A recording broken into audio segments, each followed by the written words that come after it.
Hey everyone, just taking a break from work. I got some great news that just came in, and that news is I am going to E3. I will actually be covering the event. I'll be on the floor. I'm going to have my camera with me, and I got to thank Angry Joe and Juwario for helping me get to E3 on such short notice. It's actually kind of a funny thing that I finally realized that I'm kind of a media guy now. So I got in on a media pass. I will be covering it as a journalist.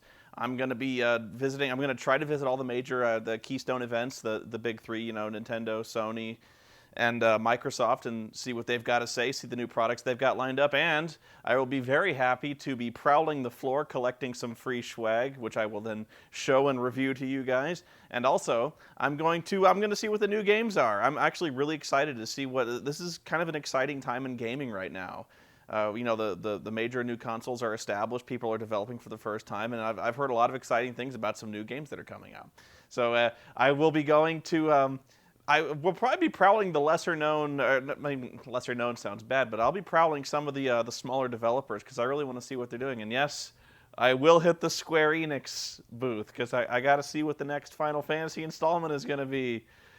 Could it possibly be any better than 13? I don't know, but me and Square, we've got a history, so it's gonna be an exciting time, and it's gonna be I've never covered an event of this magnitude before. I've never really covered an event before, so it's gonna be kind of interesting. I don't know how. I think we can shoot on the floor, especially since I'm media, but. Yeah, I think me and Angry Joe are going to be passing the camera off back and forth and kind of getting our own take on it. It'll probably be the three of us cruising around as a group, so we might be kind of hard to miss. Now, I don't think you're going to see me there unless you actually are part of the industry or you're there on a media pass, because it's not open to the public, which I still think it's going to be crazy there. In fact, the day I go there, I got to get my media pass that day, so it might be a zoo. But apparently they've got quite the accommodations for media. So I don't know. It's going to be exciting. I'm going to be discovering E3 for the first time, and you're going to be seeing it through my camera. So I'm really fired up about that. I got a lot of last minute preparations I got to make. Got to pack. I got to get everything ready. I've got to make a schedule for all the major events so I don't miss anything. I would be remiss in my duties if I missed anything major. I've got to actually get a lot more memory cards for my camera because I imagine I'm shooting pretty much the entire time I'm down there just to get my reactions to everything, seeing all the booths, seeing all the announcements. I'm gonna bring I'm probably gonna bring pen and paper because I don't think I'm gonna be able to haul a laptop around, and certainly not gonna be able to enter notes in my iPhone, at least not accurate ones. It'll probably autocomplete a bunch of stuff about Final Fantasy or something like that. I don't know. But yeah, as I know more, you will know more. I will try my best to keep the footage as live and as breaking as possible. If anything, I will try to actually upload the footage from the E3 press room, if at all possible, or failing that, my hotel room. I don't know what the wireless is going to be, but as I get it, I will put it up online as fast as possible, so you will not miss a thing. I'm guessing like the G4 guys will put their footage live, but you're going to get it from the Spoony perspective, and that takes a little time. I got to polish it stuff up a little bit. Anyway, E3, going to be exciting. It's going to be in LA, and if you are going to be there, hit me up. Although, again, it's not open to the public, so I don't know. If you are hoping to see me public, I am trying my best to book myself for conventions as much as possible. I actually am booked for SGC. Go to sgconvention.com. Check that out. I will be there. I'm also booked. I'm actually not sure what the website for this one is.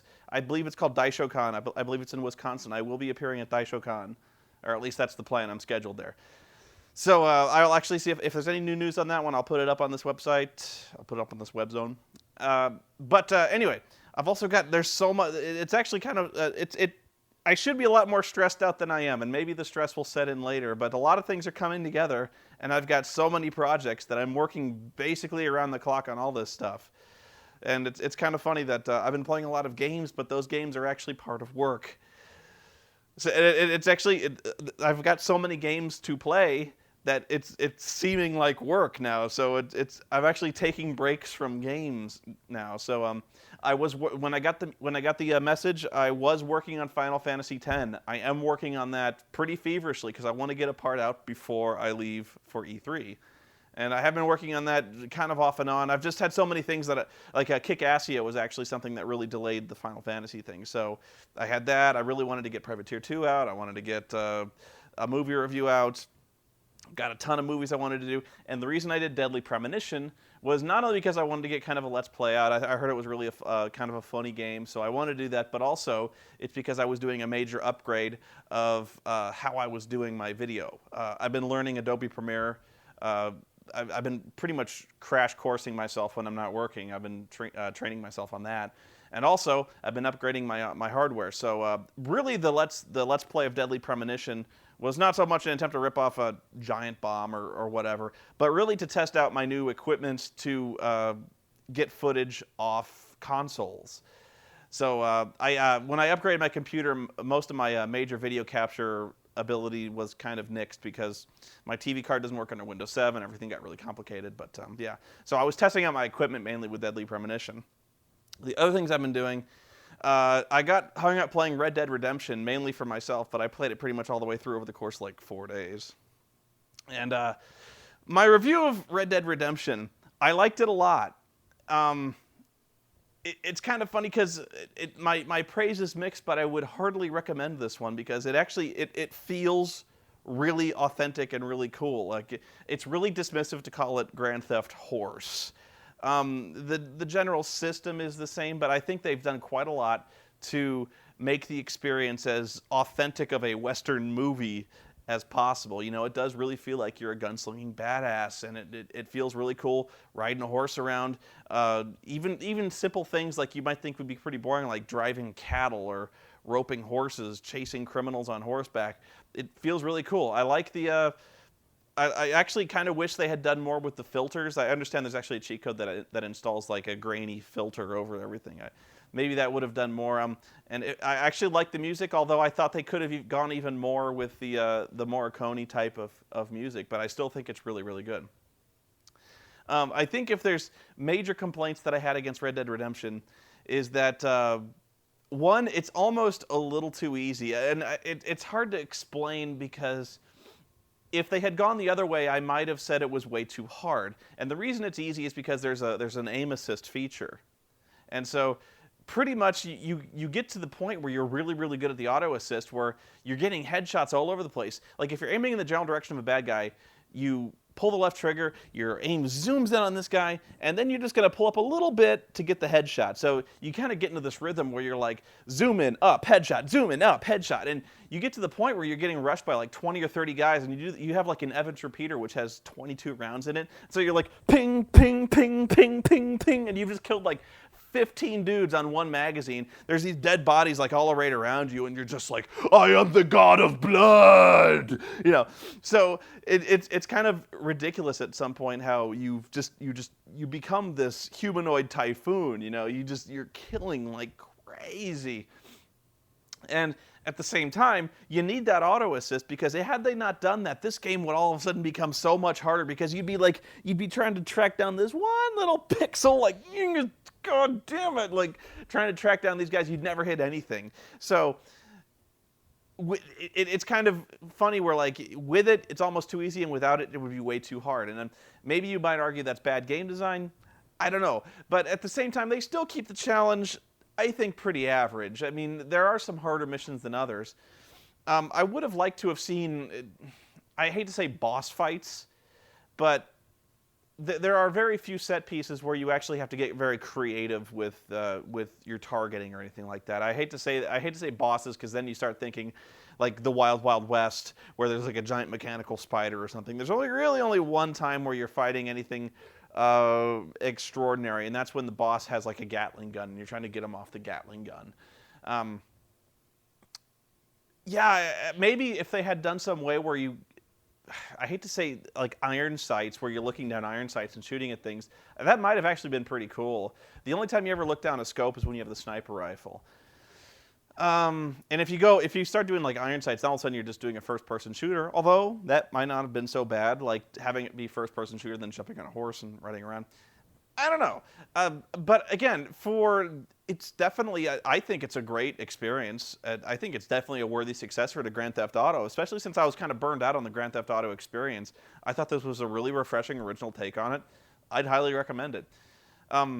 The other thing I kind of didn't like was, and I'm not sure if anyone's mentioned this before, but I played through this as a good guy. Like I tend to play through most games with like moral choices as a good guy. That's just me. A lot of people tend to play as absolute bastards, and you can play through this game as this bastard, like robbing banks. I never did rob a bank. Apparently, you can do that. I never did like hold up people for money. I didn't really murder anybody that didn't deserve it.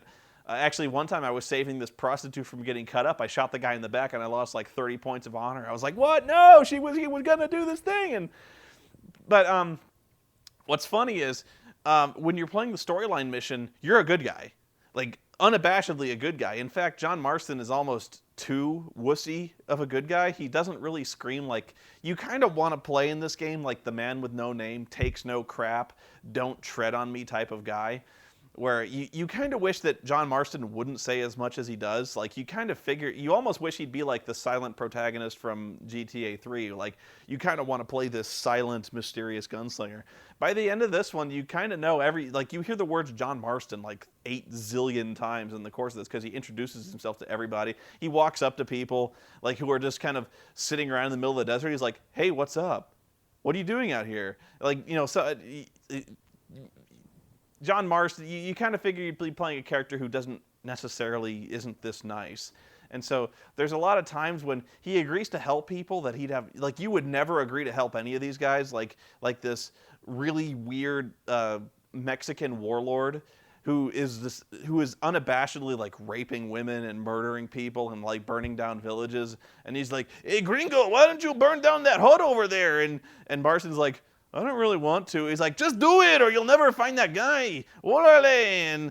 And so you pick up this fire bottle and he's like, "Just do it, man. Oye." And like, so you're like, "All right." And you throw the bottle and he's like, "I feel really bad about that." He's like, "Don't be so bad. Don't be so mad at me, gringo. Have some tequila." And like, Marston's like, "All right." And he's like, "You'd better tell me where Bill Williamson is or I swear I'll be so mad." And, it's like, yeah, whatever, gringo. And so, like, your main protagonist is like this. He's actually kind of whiny and kind of all talk, where he keeps threatening people and he keeps threatening like hell's gonna rain down if you don't give me what I want, and he never really does it. So it's kind of like John Marston is bipolar. Like even my kind of goody good gunslinger guy, if you messed with him, he'd take you out. And so some of these guys, they just outright like slap Marston around and they threaten him and they lie to him and they blackmail him. And so at some point you're like, "Come on, John, do something about this, would you?" Like you kind of like it's kind of funny, like especially if you're playing a villainous character who's robbing banks, being an outlaw. Like I can imagine the confusion you'd be like if you're playing this bastard who would just shoot you as soon as look at you, and then all of a sudden you start playing storyline missions and John Marston's like, "Hey, how you doing? Hey, have you seen Bill Williamson? Well, you'd better tell me or I'll just get really mad." I don't know.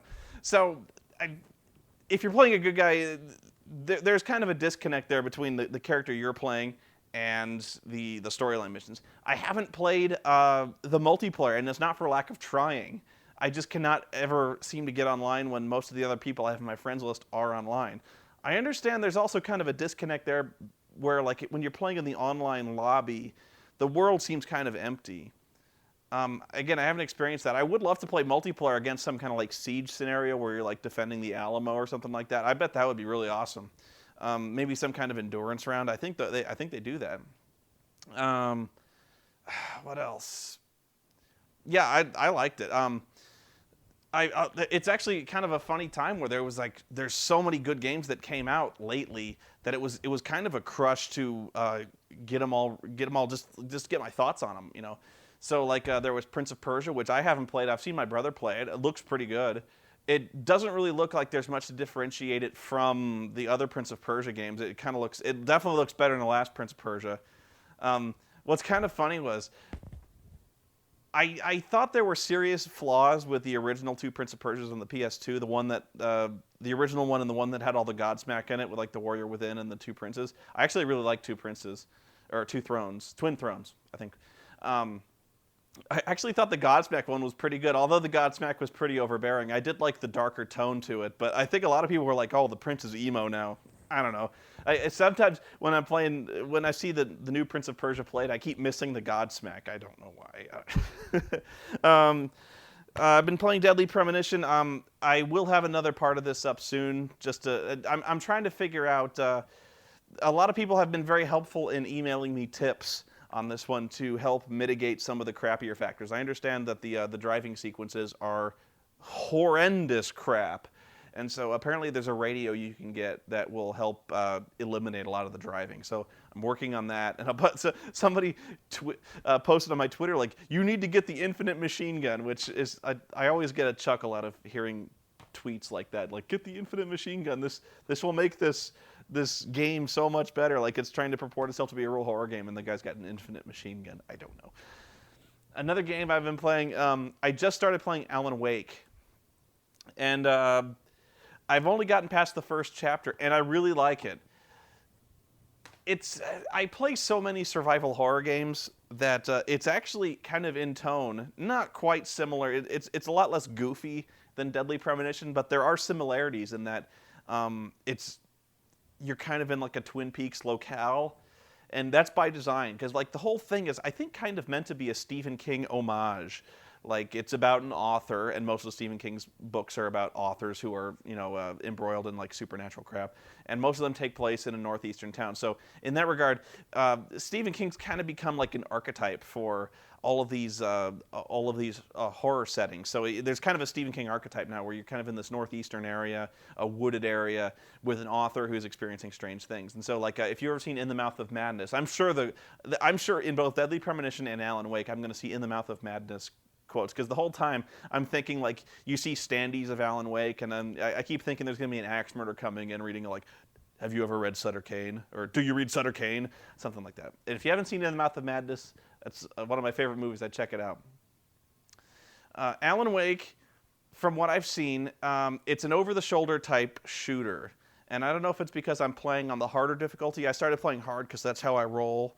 I don't know if there's like a hitting reticle, but apparently where you're aiming the flashlight is where you're shooting. And that that took a little getting used to. Also, the dodging mechanic. I imagine that's going to become pretty automatic for me, but just getting used to the dodging mechanic was a little strange. I've heard that there's not a lot of variety in the enemies. I don't think that's necessarily a bad thing. It actually is kind of harrowing every time there's bad guys that show up. I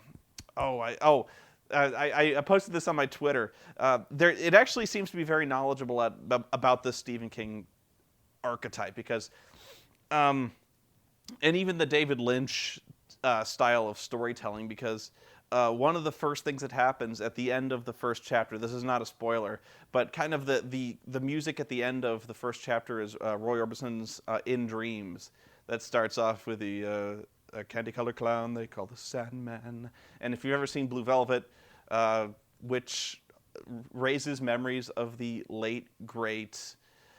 Oh, fuck, why can't I remember his name now? Dennis Hopper. Jesus, I'm sorry, Mr. Hopper. It's one of my favorite movies. For some reason, the reason I forgot his name was because I was just thinking of The Wolfman. I kept thinking Anthony Hopkins. I was like, that's not his name. Dennis Hopper. Blue Velvet, In Dreams, great movie. Check it out. Very unconventional movie, but I had this little fangirl squee of delight when I heard In Dreams start to kick up. And it's stuff like that is so illogical, but at the same time can really hook you into a story when you're like, these guys know what they're talking about. These guys are coming from the right place when it comes to games like this. And so I'm just refreshed so far that there's not a sewer level. It's actually kind of a unique take on both the telling of a survival horror type of movie or game, and also a lot of games kind of have overbearing monologues, like Final Fantasy X that has a really overbearing monologue. It's kind of a clever way that they've chosen to monologue this game and explain what you're seeing. Where in Alan Wake, it's kind of like It's kind of like you're reading a Stephen King novel, where Alan will kind of narrate, as in a novel, what he's experiencing as he goes along these landscapes. And sometimes he kind of narrates the obvious, like, I saw a yellow crane up ahead. There was a hook swinging. There was a dead body swinging from a hook. When you can clearly see a dead body swinging from a hook on the yellow crane, and you're like, okay, thank you for that, Alan. Penetrating insight. And also, what strikes me as the funniest and fiddliest bit about Alan Wake is. It's almost like custom built for achievement whoring. And to explain that, there's like 5 or 6 different things you've got to collect or do through the course of this game. And there's the coffee thermoses you've got to collect. And God help you if you miss one of those, so now I'm scouring like every level for fucking coffee thermoses. Why? I don't know. Apparently just achievement points. In fact, if there's any reason why you're collecting these coffee thermoses except achievement points, I doubt it. There's manuscript pages, which I know are achievement points, but the manuscript pages are kind of redundant because they're kind of like just repeats of the narration you just heard. They're a little better than that, but you're collecting those. You're knocking over cans of pyramids. You're watching all the TV shows. You're listening to the radio shows. That's 5. You're reading signs, which is 6. It tracks these things. I was looking at these achievement lists, like read all the signs, collect all the coffee mugs, listen to all the radio shows. So there's like 6 different things you're really paranoid about making sure you've got, and I'm pretty sure I wasn't even paying attention to see if there were any pyramids of cans or signs I had to read. I didn't even check those. I was looking for the manuscript pages and the coffee mugs. Probably missed those already. Actually, looking at the manuscripts, I think I got all the ones in Chapter 1, but those are pretty obvious. Most of them glow, so they're kind of hard to miss. Yeah, the controls in Alan Wake take a little getting used to, but I wouldn't call them bad. I like it, and I imagine this is going to be a pretty short game from the way I played it. Again, I should have played it all the way through before really reviewing it. But I'm just giving my initial impressions. I really like it. It's definitely worth at least a rental. Geez, I can't remember if there were any games that came out this week. I haven't been out all day today. I've been working on Final Fantasy X. I should get back to that.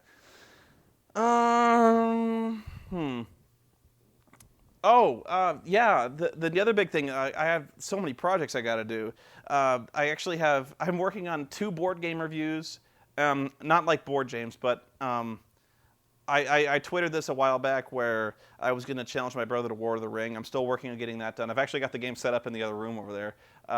That might actually be kind of a long video, so I'm going to warn you, like probably the first hour of that is going to be me teaching the rules to War of the Ring, because it's kind of a complicated war game, especially since we're playing with the expansion. The expansion doesn't add a whole lot, but it does add some. It's not like it changes everything. It adds a bunch of new characters, so you got to explain what all the characters do. So I'm working on War of the Ring. This Friday, I'm actually working on a video I promised a long time ago, which was a playthrough of the Battlestar Galactica board game.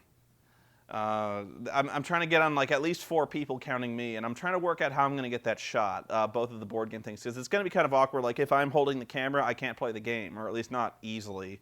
You won't see me playing the game. So I might have to do a thing where I have it on a tripod and you're just kind of watching from a distance. You may not be able to read the cards or see in detail what exactly is going on, but I'll work on that. But yeah, this Friday, I will probably try to work on getting that review shot. It's going to be a bunch of people you don't know. Pardon me. It's not going to be like all the people from Channel Awesome or like that. It's going to be some of my friends I play with on Fridays. So don't be surprised if you see a table full of guys you don't know. And Deadliest Character. I know a lot of people are really excited about the Deadliest Character. I am too. This is going to be a great idea if I can ever get it done. Unfortunately, it's taking a lot longer than I thought, just because I have to coordinate at least 3 different people, 4 counting me.